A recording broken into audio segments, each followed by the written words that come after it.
conclusion not only that Gentiles could be saved, but that the means of Gentile salvation was exactly the same as that of Jews. Again, grace by grace through faith.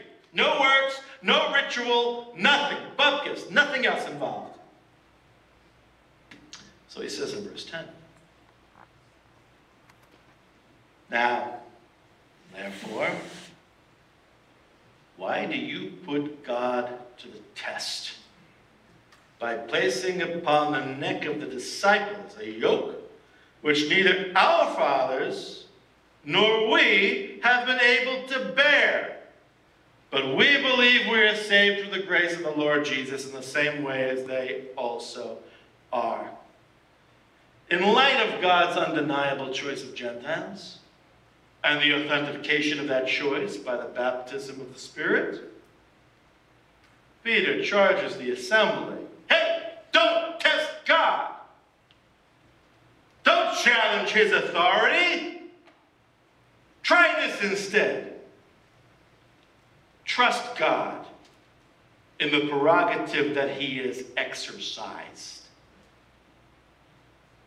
He argues, demanding Gentile circumcision and demanding Torah observance, that would involve exactly such a presumptuous test of God. Notice what Peter calls Torah. Mosaic covenant, Torah. He says it's an arduous yoke.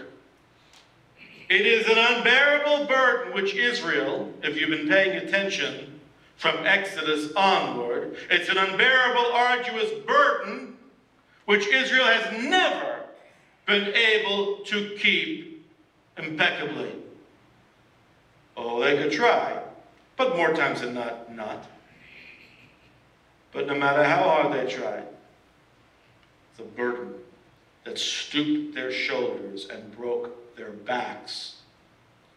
God, however, had established the new covenant through the Messiah for precisely that reason, as we read today in our Bible study in Jeremiah 31 and following. Not to mention Hebrews 8, which we'll get to next week. Therefore, Peter says, let's not force the Gentiles to attempt what not even Jewish believers could endure. Just as Jews are saved by grace through faith alone, so too are Gentiles. And if God had accepted them just as they were, how could the church do otherwise? You know more than God? Now, some may say, Steve, I think that you're mischaracterizing the way that Peter is using the term yoke. He's not using it, first of all, in the sense of an egg. No yokes about it. He's talking about the yoke of an oxen. Okay? And yoke, the term, is a common rabbinic designation for Torah.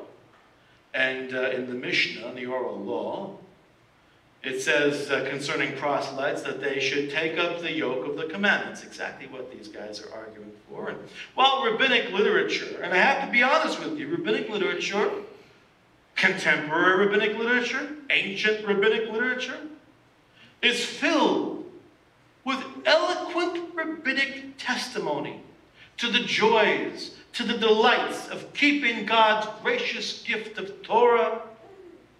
The average Jew has rarely found this to be the case.